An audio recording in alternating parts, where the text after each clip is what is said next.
ओम श्री हनुमते नमः। नमस्कार दोस्तों, आज मैं आपको मंगलवार की व्रत कथा सुना रहा हूँ। व्यास जी ने कहा, एक बार नैमिषारण तीर्थ में 80,000 मुनि एकत्रित होकर प्राणों के ज्ञाता श्री सूत जी से पूछने लगे, हे महामुनि, आपने हमें अनेक प्राणों की कथा सुनाई हैं। आप कृपा करके हमें ऐसा व्रत और कथा बताएं जिसके करने से संतान की प्राप्ति हो तथा मनुष्यों को रोग शोक अग्नि सर्व दुख आदि का भय दूर हो, क्योंकि कलयुग में सभी जीवों की आयु बहुत कम है।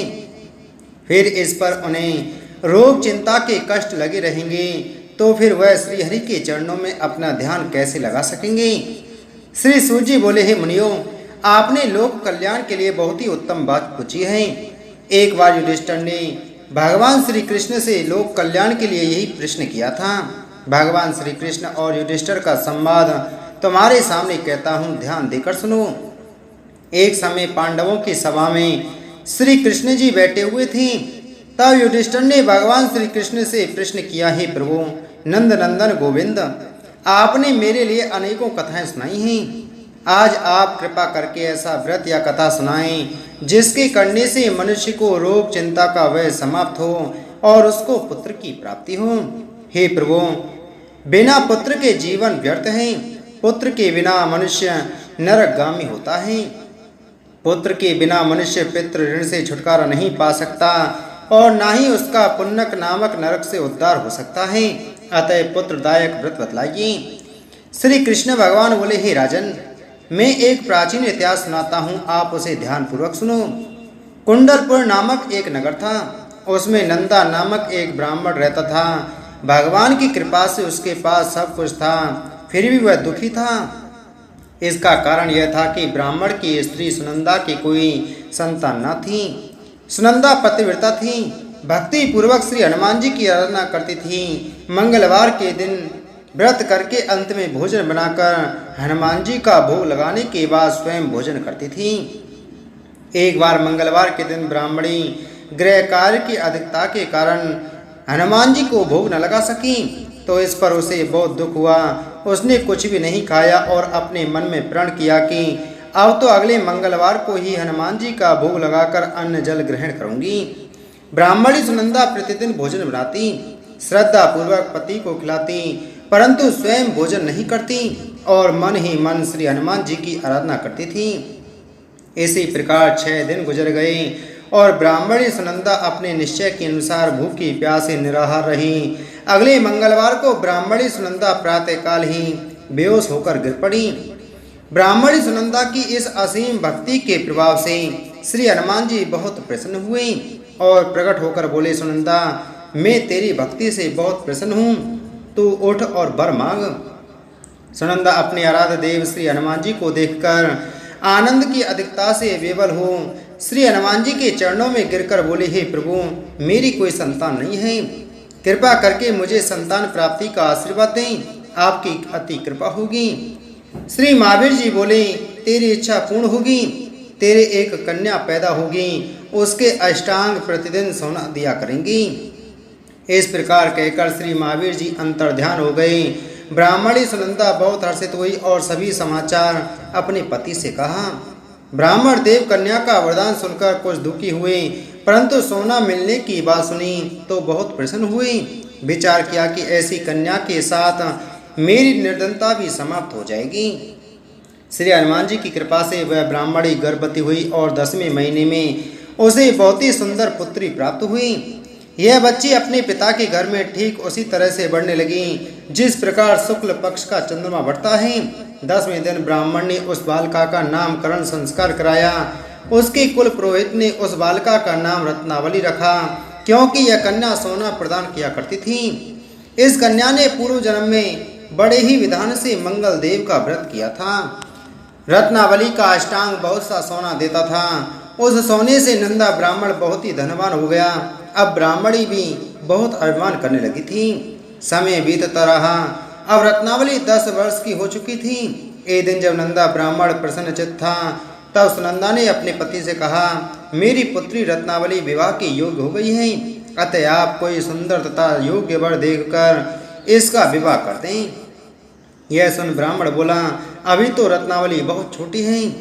तब ब्राह्मणी बोली, शास्त्रों की आज्ञा है कि कन्या 8वें वर्ष में, गौरी 9 वर्ष में, रोहिणी 10वें वर्ष में, कन्या इसके पश्चात रजस्वला हो जाती है।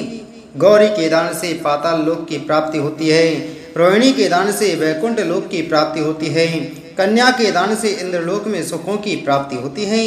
अगर हे पतिदेव रजस्वला का दान किया जाता है तो घोर नरक की प्राप्ति होती है।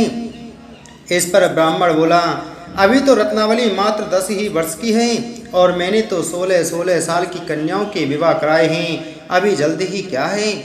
तब ब्राह्मणी सुनंदा बोली, आपको तो लोभ अधिक हो गया लगता है। शास्त्रों में कहा गया है कि माता पिता और बड़ा भाई रजस्वला कन्या को देखते हैं तो वह अवश्य ही नरकगामी होते हैं। तब ब्राह्मण बोला, अच्छी बात है, कल मैं अवश्य ही योग्य वर की तलाश में अपना दूत भेजूंगा। दूसरे दिन ब्राह्मण ने अपने दूत को बुलाया और आज्ञा दी कि जैसी सुंदर मेरी कन्या है वैसा ही सुंदर वर उसके लिए तलाश करूं। दूत अपने स्वामी की आज्ञा पाकर निकल पड़ा। पंपई नगर में उसने एक सुंदर लड़के को देखा। यह लड़का एक ब्राह्मण परिवार का बहुत गुणवान पुत्र था। इसका नाम सोमेश्वर था। दूत ने इस सुंदर व गुणवान ब्राह्मण पुत्र के बारे में अपने स्वामी को पूर्ण विवरण दिया। ब्राह्मण नंदा को भी सोमेश्वर अच्छा लगा और फिर शुभ मुहूर्त में विधि पूर्वक कन्या का दान करके ब्राह्मणी संतुष्ट हुई। परंतु ब्राह्मण के मन तो लोभ समाया हुआ था। उसने कन्यादान तो कर दिया था पर वह बहुत खिन्न भी था। उसने विचार किया कि रत्नावली तो अब चली जाएगी और मुझे इससे जो सोना मिलता था वह अब मिलेगा नहीं। मेरे पास जो धन था कुछ तो इसके विवाह में खर्च हो गया और जो शेष बचा है वह भी कुछ दिनों पश्चात समाप्त हो जाएगा। मैंने तो इसका विवाह करके बहुत बड़ी भूल कर दी। अब कोई ऐसा उपाय हो कि रत्नावली मेरे घर में ही बनी रहे, अपनी ससुराल न जावे। लोभ रूपी राक्षस ब्राह्मण के मस्तक पर छाता जा रहा था। रात भर अपने सैया पर बेचैनी से करवटें बदलते बदलते उसने एक बहुत ही क्रूर निर्णय लिया। उसने विचार किया कि जब रत्नावली को लेकर उसका पति सोमेश्वर अपने घर के लिए जाएगा तो वह मार्ग में छिपकर सोमेश्वर का वध कर देगा और अपनी लड़की को अपने घर ले आवेगा, जिससे नियमित रूप से उसे सोना भी मिलता रहेगा और समाज का कोई मनुष्य उसे दोष भी नहीं दे सकेगा। प्रातःकाल हुआ तो नंदा और सुनंदा ने अपने जमाई तथा लड़की को बहुत सारा धन देकर विदा किया। सोमेश्वर अपनी पत्नी रत्नावली को लेकर ससुराल से अपने घर की तरफ चल दिया। ब्राह्मण नंदा महालोक के वशीभूत हो अपनी मति खो चुका था। पाप पुण्य का उसे कुछ विचार न रहा था। अपने भयानक व क्रूर निर्णय को कार्य रूप देने के लिए उसने अपने दूत को मार्ग में अपने जमाई का वध करने के लिए भेज दिया था, ताकि रत्नावली से प्राप्त होने वाला सोना उसे हमेशा मिलता रहे और वो कभी निर्धन न हो। ब्राह्मण के दूत ने अपने स्वामी की आज्ञा का पालन करते हुए उसके जमाई सोमेश्वर का मार्ग में ही वध कर दिया। समाचार प्राप्त कर ब्राह्मण नंदा मार्ग में पहुंचा और रुदन करती अपनी पुत्री रत्नावली से बोला, हे पुत्री, मार्ग में लुटेरों ने तेरे पति का वध कर दिया है। भगवान की इच्छा के आगे किसी का कोई वश नहीं चलता है। अब तो घर चल, वहां पर ही रहकर शेष जीवन व्यतीत करना। जो भाग्य में लिखा है वही होगा। अपने पति की अकाल मृत्यु से रत्नावली बहुत दुखी हुई। करुण क्रंदन व रुदन करते हुए अपने पिता से बोली, हे पिताजी, इस संसार में जिस स्त्री का पति नहीं है उसका जीना व्यर्थ है। मैं अपने पति के साथ ही अपने शरीर को जला दूंगी और सती होकर अपने इस जन्म को, माता पिता के नाम को तथा सास ससुर के यश को सार्थक करूंगी। ब्राह्मण नंदा अपनी पुत्री रत्नावली के वचनों को सुनकर बहुत दुखी हुआ। विचार करने लगा कि मैंने व्यर्थ ही जमाई वध का पाप अपने सिर लिया।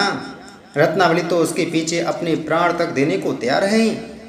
मेरा तो दोनों तरफ से मरण हो गया, धन तो अब मिलेगा नहीं।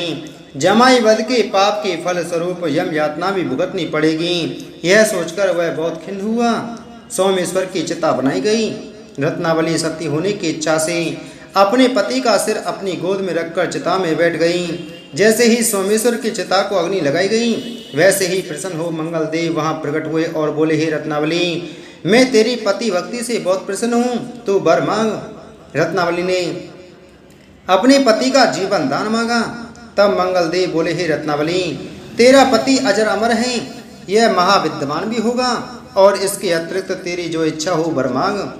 तब रत्नावली बोले, हे ग्रहों के स्वामी, यदि आप मुझ पर प्रसन्न हैं तो मुझे यह वरदान दीजिए कि जो भी मनुष्य मंगलवार के दिन प्रातःकाल लाल पुष्प लाल चंदन से पूजा करके आपका स्मरण करें, उसको रोग व्याधि न हो, स्वजनों का कभी वियोग न हो, सर्प अग्नि तथा शत्रुओं का भय न रहे। जो स्त्री मंगलवार का व्रत करे वह कभी विधवा न हो। मंगलदेव तथास्तु कहकर अंतर ध्यान हो गई। सोमेश्वर मंगलदेव की कृपा से जीवित हो उठा। रत्नावली अपने पति को पुनः प्राप्त कर बहुत प्रसन्न हुई और मंगलदेव का प्रत्येक मंगलवार को व्रत करके व्रतराज और मंगलदेव की कृपा से इस लोक में सुख ऐश्वर्य को भोगते हुए अंत में अपने पति के साथ स्वर्ग लोक को चली गई। बोलो मंगलदेव भगवान की जय, बोलो बजरंग बली की जय।